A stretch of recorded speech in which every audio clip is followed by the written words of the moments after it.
ndị be anyị Igbo anyị abịa Igbo class world ụmụnne ọ bụ ozi a ka anyị chọọ isi unu simple.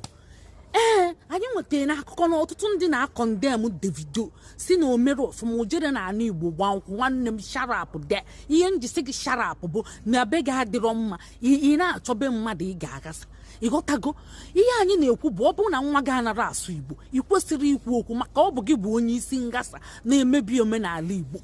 Ọ bụrụ na-enye nugogo nkwụ elu mbọsị agbamnkwụ gị iwelie wuo na ana ịṅụrụ ya ịma na ịbụ onye isi ndị ngasa ị kwesịrị ikwu okwu maka ịdaga ihe ka jegede ya bụ iji aka gị welu mara eji gị kpuo onye iru na ala si nwaanyị chiba ịghọta gị so ịbụ onye isi ndị ngasa so ị kwesịrị ikwu okwu. Davido anara ana Igbo